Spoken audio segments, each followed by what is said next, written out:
In this video, we are going to present all the input data contained into the Specification tab. This is the first of the three subsections of the pre-design input module.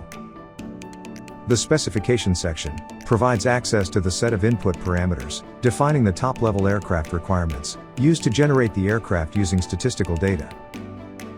If an input value has not been inserted yet, a red X will mark the field to warn the user to insert that missing value to generate the aircraft. Data are organized into subsections to group them according to their type.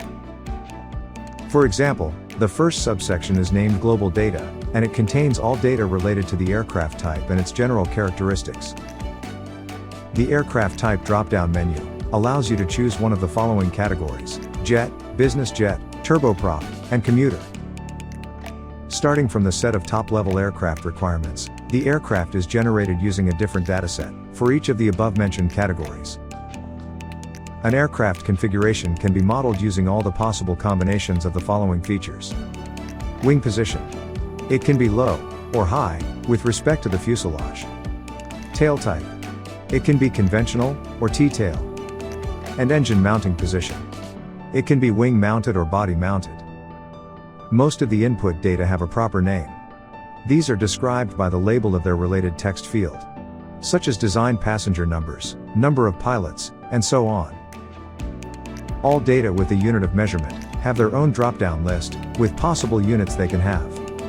Each value is automatically updated according to the selected unit of measure. Some data are not mandatory. For example, in the pre-design it's possible to consider or not the alternate and holding phases. If these phases are not included, you must not flag the related include checkbox. Although the complete aircraft model is generated using a statistical approach, you can still customize your aircraft by overriding some of the most relevant geometrical parameters. For example, those related to the main wing. You can change them by applying some geometrical constraints.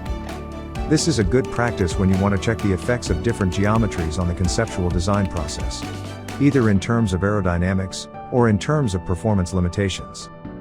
You can override a parameter by checking the assigned checkbox.